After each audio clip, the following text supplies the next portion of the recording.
Hey guys, welcome back. Matthew 26:26-30. Here's what it says. While they were eating, Jesus took some bread, and after a blessing, he broke it and gave it to his disciples and said, "Take, eat, this is my body." And when he had taken the cup and given thanks, he gave it to them and saying, "Drink from it, all of you. This is my blood of the covenant, which is poured out for many for the forgiveness of sins. But I say to you, I will not drink of the fruit of the vine from now on until the day when I drink it new with you in my Father's kingdom." And after singing a hymn, they went out to the Mount of Olives together. Now, you might be asking yourself, what in the world does that have to do with marriage? Well, we miss actually the meaning of this. So Jewish tradition was this: when a man was ready to get married, he would go to his father and he would say, "Father, what do we have that I can offer as a bride price for my wife, for the woman?" And the father would say, "Well, we have, 6 goats and 2 chickens and a cow. So go to the marketplace and find the woman you want to marry." So the boy would go out to the marketplace and he would look for the girl. Probably knew her before, but he would pick her out. He would make sure it was the right one. And then he would go back to his father. He would say, "Father, this is the woman I want to marry." The father then would make the first move. The father would go to the father of the groom would go to the father of the bride and say, "My son would like to marry your daughter." And the father of the bride would say, "Well, what will you offer me for her?" And he would give him the list of what they could offer. And they would negotiate back and forth about the bride price. And once they had settled on the bride price, they would then get the 2 future newlyweds together. They would put them at a table on opposite ends of the table, and they would set a glass of wine in front of the girl. The groom would then make his spiel and propose to her and try to convince her that he was the one she wanted to marry. And the way she said yes was to drink of the wine setting in front of her. Now, if the bride price wasn't very good and the father wasn't, it's kind of on the father of the bride was kind of on the fence, if she balked at the idea, he could say to her, "You're done, never mind." He'd pull the glass of wine away and say, "You're free to go, darling. You don't have to marry this loser."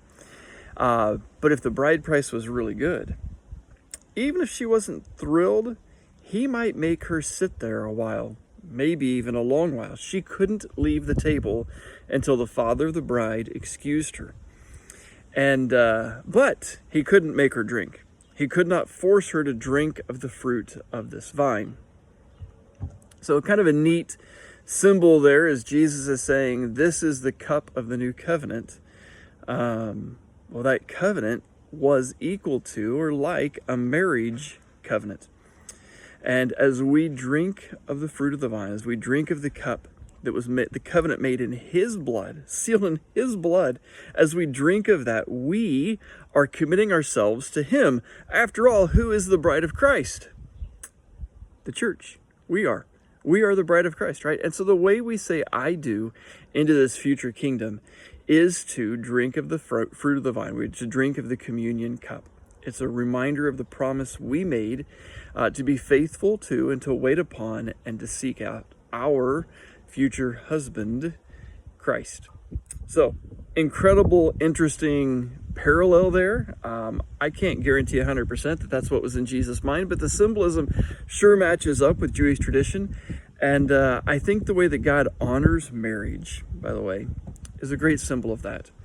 No matter how many times the church has been unfaithful, no matter how many times we have failed or we have missed the mark or we have not been true to our future groom, Christ, he's been faithful to us because he made that covenant with us as we drank of the fruit of the vine, as we've accepted his grace and his love and his mercy. And he is going to be faithful to us regardless of if we're faithful to him. Gentlemen, how about you?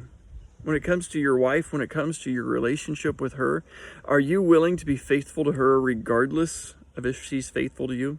Are you willing to be true and hold up your end of the covenant? It's not a contract. Hold up your end of the covenant regardless of how she does on hers. I hope you are.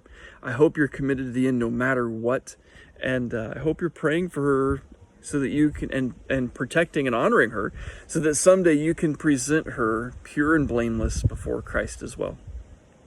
My wife said to me the other day, as we were talking about divorce in the Bible in this series we're going through, she said to me, I think even if you cheated on me, I don't have the right to leave you.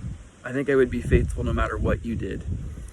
And I remember thinking, wow, that's powerful, because I don't know if I could do the same.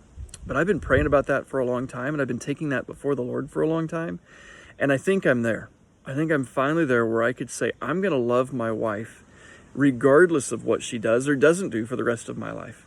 I'm going to be there for her, for better, for worse, for richer, for poorer, in sickness and in health, forsaking all others, as long as we both shall live. I do.